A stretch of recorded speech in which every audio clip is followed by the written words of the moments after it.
জানিয়ে দিব এই মুহূর্তে আমাদের হাতে এসেছে গুরুত্বপূর্ণ আপডেট বাংলাদেশের সংবাদের শিরোনাম।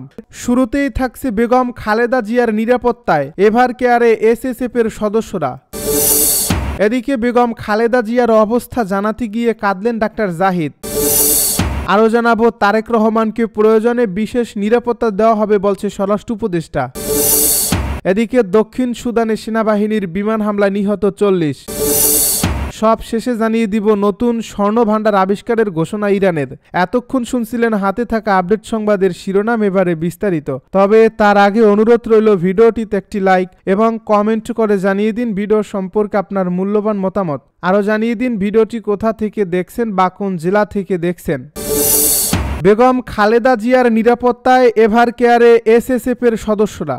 সাবেক প্রধানমন্ত্রী ও বিএনপির চেয়ারপারসন বেগম খালেদা জিয়ার নিরাপত্তার জন্য স্পেশাল সিকিউরিটি ফোর্সের সদস্যরা রাজধানীর এভার কেয়ার হাসপাতালে পৌঁছেছেন। মঙ্গলবার দুপুর 2:20 দিকে তারা হাসপাতালে পৌঁছান। এ তথ্য নিশ্চিত করেছেন বিএনপির মিডিয়া সেলের সদস্য সাইরুল কবির খান। এর আগে সকালে এক বিবৃতিতে অন্তর্বর্তী সরকার জানায়, আজ প্রধান উপদেষ্টার সভাপতিত্বে রাষ্ট্রীয় অতিথি ভবন যমুনায় উপদেষ্টা পরিষদের একটি বিশেষ বৈঠক অনুষ্ঠিত হয়েছে। এই সভায় 3 বারের সাবেক প্রধানমন্ত্রী, সাবেক রাষ্ট্রপতির স্ত্রী ও বিএনপি চেয়ারপারসন বেগম খালেদা জিয়া রোগ মুক্তি কামনা করে দোয়া ও প্রার্থনা করা হয় এবং জাতির কাছে তার জন্য দোয়া ও প্রার্থনার আহ্বান জানানো হয়। এই সভায় বেগম খালেদা জিয়ার বর্তমান শারীরিক অবস্থা বিবেচনায় হাসপাতালে তার নির্বিঘ্ন চিকিৎসা, প্রয়োজনে উন্নত চিকিৎসার জন্য বিদেশে নিয়ে যাওয়ার পরিকল্পনা, তার নিরাপত্তা ও যাতায়াতের সুবিধা এবং উচ্চ মর্যাদা বিবেচনায় তাকে রাষ্ট্রের অতি গুরুত্বপূর্ণ ব্যক্তি ঘোষণা করার সিদ্ধান্ত নেওয়া হয়। এই সিদ্ধান্ত অবিলম্বে কার্যকরের জন্য সংশ্লিষ্ট সকল সংস্থাকে নির্দেশন দেওয়া হয়েছে। এ বিষয়ে বেগম খালেদা জিয়ার পরিবার এবং দল অবগত রয়েছে বলেও বিবৃতিতে জানানো হয়। বেগম খালেদা জিয়ার অবস্থা জানাতে গিয়ে কাঁদলেন doctor Zahid Hossain. BNP chairperson Khaleda Zia দ্রুত সুস্থ হয়ে উঠবেন এমন আশা প্রকাশ করেছেন দলের স্থায়ী কমিটির সদস্য ও বিএনপি চেয়ারপারসনের ব্যক্তিগত চিকিৎসক ডাক্তার এজেডএম জাহিদ হোসেন। রাজধানীর এভার কেয়ার হাসপাতালের সামনে মঙ্গলবার দুপুরে সাংবাদিকদের এ কথা বলেন তিনি। এ সময় বেগম খালেদা জিয়ার স্বাস্থ্যের তথ্য জানাতে গিয়ে আবেগ আপ্লুত হয়ে পড়েন তিনি। কান্নায় ভেঙে পড়েন ডাক্তার জাহিদ। বেগম খালেদা জিয়ার শারীরিক অবস্থা নিয়ে কোনো গুজব না ছড়ানোর জন্য আহ্বান জানান তিনি। ডাক্তার জাহিদ বলেন, বেগম খালেদা জিয়া চিকিৎসকদের চিকিৎসা গ্রহণ করছেন। দেশি বিদেশি চিকিৎসকেরা চেষ্টা করে যাচ্ছেন। সকলে ধৈর্য ধরুন, কেউ গুজব ছড়াবেন না।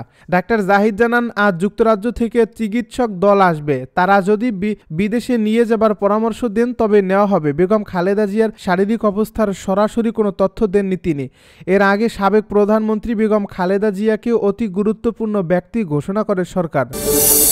তারেক রহমানকে প্রয়োজনে বিশেষ নিরাপত্তা দেওয়া হবে জানালো স্বরাষ্ট্র উপদেষ্টা। বিএনপির ভারপ্রাপ্ত চেয়ারম্যান তারেক রহমানের দেশে ফেরা প্রসঙ্গে স্বরাষ্ট্র উপদেষ্টা মোহাম্মদ জাহাঙ্গীর আলম চৌধুরী বলেছেন, এ বিষয়ে কোনো আলোচনা হয়নি, তবে দেশের নিরাপত্তা নিয়ে কোনো ঝুঁকি নেই। মঙ্গলবার দুপুরে সচিবালয়ের এক প্রেস ব্রিফিংয়ে তিনি কথা বলেন। তারেক রহমানকে প্রয়োজনে বিশেষ নিরাপত্তা দেওয়া হবে জানিয়ে মোহাম্মদ জাহাঙ্গীর আলম চৌধুরী বলেন, স্বরাষ্ট্র মন্ত্রণালয় সবার নিরাপত্তা দিতে প্রস্তুত। স্পেশালি যাদের জন্য দরকার তাদের জন্য স্পেশাল নিরাপত্তা দিতে প্রস্তুত। সবার স্ট্যাটাস অনুযায়ী দেওয়া হয়। বাংলাদেশে কারোর কোনো নিরাপত্তা শঙ্কা নেই বলেও জানিয়েছেন স্বরাষ্ট্র উপদেষ্টা। দক্ষিণ সুদানে সেনাবাহিনীর বিমান হামলায় নিহত 40। দক্ষিণ সুদানের দক্ষিণ কর্দোফান অঞ্চলে ভয়াবহ বিমান হামলায় অন্তত 40 জন নিহত হয়েছেন। শনিবার কোমো গ্রামে এ হামলার ঘটনা ঘটে। স্থানীয় বাসিন্দাদের বরাতে এই তথ্য জানিয়েছে বার্তা সংস্থা এএফপি। নিহতদের দাফন কাজে অংশ নেওয়া 2 ব্যক্তি সোমবার বিষয়টি নিশ্চিত করেন। মানবাধিকার সংগঠন এমার্জেন্সি লায়ার্স জানিয়েছেন, সেনাবাহিনীর পরিচালিত বিমান হামলা সরাসরি গ্রামটির একটি নার্সিং কলেজে আঘাত হানে। এই হামলায় ডজন খানেক শিক্ষার্থী সহ বহু বেসামরিক নাগরিক নিহত হন। হেইবান গ্রামের বাসিন্দা কাফি কালু বলেন, বিমান হামলার খবর পেয়ে সেখানে যাই, গিয়ে দেখি নার্সিং স্কুলে আগুন জ্বলছে। সবাই আগুন নেভানোর চেষ্টা করছে এবং লাশ দাফন করছে। প্রায় 40 জনকে কবর দিতে হয়েছে। আরেক বাসিন্দা টিহো ইসা জানান, আমরা 40টিরও বেশি কবর খুঁড়েছি। ঘটনা ছিল খুবই মর্মান্তিক। তবে নাম প্রকাশ না করার শর্তে এক সামরিক কর্মকর্তা দাবি করেছেন, সেনাবাহিনী কখনো বেসামরিক মানুষকে লক্ষ্য করে হামলা চালায় না। যদিও 2023 সালের এপ্রিল থেকে চলমান সংঘাতে সেনাবাহিনীর এই হামলায় বারবার সাধারণ মানুষের প্রাণহানির অভিযোগ উঠছে। নতুন স্বর্ণ ভান্ডার আবিষ্কারের ঘোষণা ইরানের। ইরান তাদের অন্যতম বৃহৎ স্বর্ণখনিতে বিশাল নতুন স্বর্ণ ভান্ডার আবিষ্কারের ঘোষণা দিয়েছে। সোমবার স্থানীয় গণমাধ্যমে এই খবর প্রকাশ হয়েছে। পূর্বাঞ্চলীয় দক্ষিণ খোরাসান প্রদেশে অবস্থিত বেসরকারি মালিকানাধীন সাদান স্বর্ণখনিতে নতুন এই শিরা কাঠামো পাওয়া গেছে। ফার্স নিউজ এজেন্সি একে দেশের সবচেয়ে গুরুত্বপূর্ণ খনিগুলোর একটি হিসেবে বর্ণনা করছে। এজেন্সির এই প্রতিবেদনে বলা হয়েছে, নতুন মজুদগুলো শিল্প, খনি ও বাণিজ্য মন্ত্রণালয় আনুষ্ঠানিকভাবে যাচাই করছে।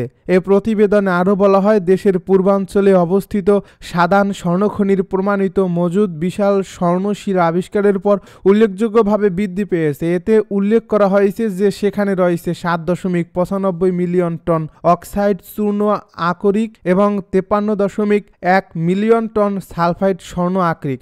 অক্সাইড আকরিক সাধারণত উত্তোলন করা তুলনামূলকভাবে সহজ ও কম ব্যয়বহুল। ইরান আনুষ্ঠানিকভাবে তার জাতীয় স্বর্ণের মজুদের পরিমাণ প্রকাশ করেনি, তবে সাম্প্রতিক বছরগুলোতে স্বর্ণ কেনায় উল্লেখযোগ্য বৃদ্ধি ঘটেছে বলে দাবি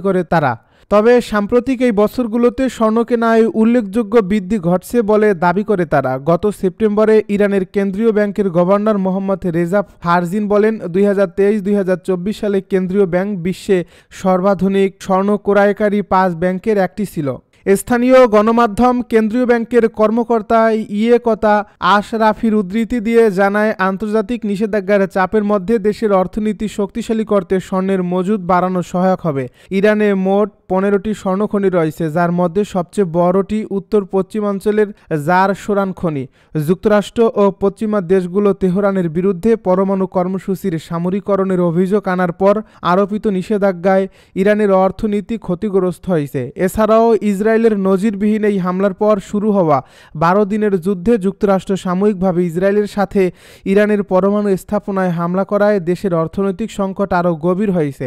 অত্যাধিক মুদ্রাস্ফীতি এবং রিয়ালের অবমূল্যায়নের কারণে ক্রমাগত ক্রয় ক্ষমতা কমে যাওয়ায় অনেক ইরানির কাছে স্বর্ণ একটি নিরাপদ সম্পদ হিসেবে দেখা হচ্ছে।